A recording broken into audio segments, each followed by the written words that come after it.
Assalamualaikum warahmatullahi wabarakatuh. Halo teman-teman, bagaimana kabarnya? Semoga teman-teman semua dalam keadaan sehat walafiat. Amin. Sebelumnya perkenalkan, nama saya Ruliani dari Program Studi Pendidikan Administrasi Perkantoran Angkatan 2020 Universitas Negeri Semarang. Nah, di sini saya akan menjelaskan tentang metode pembelajaran to stay to stray. Pasti teman-teman penasaran, apa sih metode pembelajaran to stay to stray tersebut? Untuk lebih jelasnya lagi, mari kita simak video berikut ini. Nah, di sini sudah ada definisi metode pembelajaran to stay to stray. Metode ini sering juga disebut sebagai metode dua tunggal, dua tamu. Metode ini merupakan salah satu metode pembelajaran kooperatif yang memberikan kesempatan kepada kelompok untuk membagikan hasil serta informasi kepada kelompok lain. Kemudian ada langkah-langkahnya. Yang pertama yaitu guru membagi siswa dalam beberapa kelompok, di mana dalam kelompok tersebut terdiri dari siswa yang berkemampuan tinggi, sedang, dan rendah. Untuk langkah yang kedua yaitu guru memberikan satu subbab pokok pembahasan pada masing-masing kelompok untuk dibahas secara bersama anggota kelompoknya masing-masing. Langkah yang ketiga yaitu siswa bekerja sama dalam kelompok masing-masing. Hal ini bertujuan untuk memberikan kesempatan kepada siswa untuk dapat berpikir secara aktif dalam proses berpikir kritis.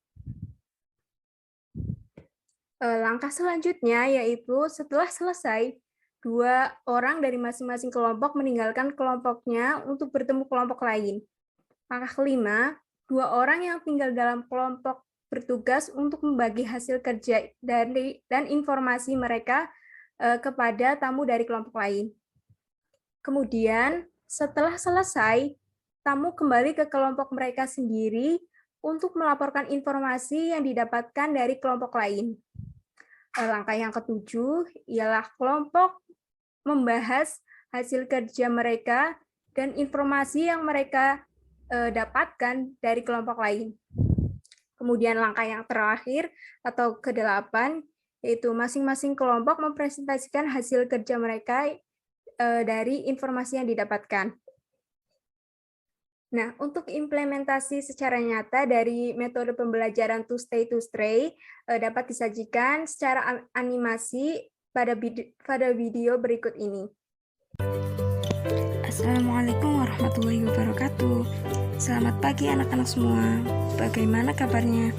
Alhamdulillah sehat ya. Pada pagi hari ini kita akan mempelajari mengenai jenis-jenis komunikasi kantor. Nah, dalam materi ini, Ibu akan membaginya kepada kalian menjadi 4 kelompok yang terdiri dari 4 orang. Setiap kelompok akan mendapatkan satu subtema masing-masing ya. Untuk kelompok 1 akan mendapatkan komunikasi formal, kelompok 2 mendapatkan komunikasi informal, kelompok 3 komunikasi eksternal, dan terakhir kelompok 4 mendapatkan komunikasi internal. Setelah Ibu bagi, silahkan bergabung ke kelompok. Setelah dibagi menjadi 4 kelompok yang terdiri dari 4 orang siswa dari masing-masing kelompok mendiskusikan topik bahasan yang diberikan oleh guru. Setelah itu, masing-masing kelompok menentukan siapa yang menjadi tuan rumah dan siapa yang menjadi tamu. Selanjutnya, peserta didik yang menjadi tamu diminta untuk berdiri kemudian mencari tuan rumah atau kelompok lain yang akan dikunjungi. Peserta didik diberikan waktu untuk berkunjung ke kelompok lain agar tidak terlalu lama dalam pembelajaran. Peserta didik diminta untuk berpindah kelompok yang dilakukan secara berulang-ulang. Setelah semua dikunjungi oleh peserta didik yang menjadi tamu dan kunjungan dirasa cukup, peserta didik dapat kembali pada kelompoknya masing-masing. Setelah semua peserta didik yang menjadi tamu di kelompok lain, kemudian mereka kembali pada masing-masing kelompok. Tiap-tiap kelompok diminta untuk mendiskusikan hasil kerja mereka dan membahas informasi yang diperoleh oleh peserta didik dari kelompok lain.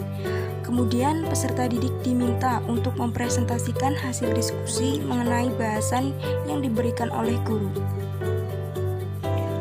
Baik anak-anakku sekalian, kalian sudah melakukan diskusi kelompok dengan baik mengenai topik bahasan pada materi jenis-jenis komunikasi kantor. Pada pagi hari ini, kalian juga sudah melakukan kunjungan dengan bertamu ke kelompok lain untuk mencari informasi mengenai topik bahasan lain. Nah, selanjutnya perwakilan kelompok bisa mempresentasikan hasil kerja dari kelompok masing-masing dan informasi yang diperoleh dari kelompok lain. Untuk yang presentasi bisa dimulai dari kelompok 1 terlebih dahulu, kemudian sesuai dengan urutan kelompok.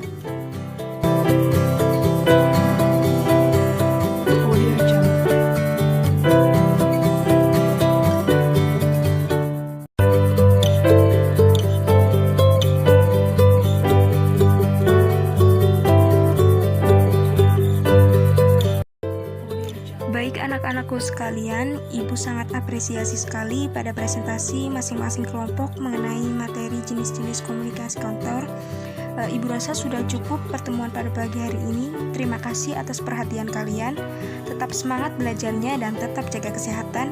Sekian dari Ibu. Wassalamualaikum warahmatullahi wabarakatuh. Itulah penjelasan dari metode pembelajaran to stay to stray.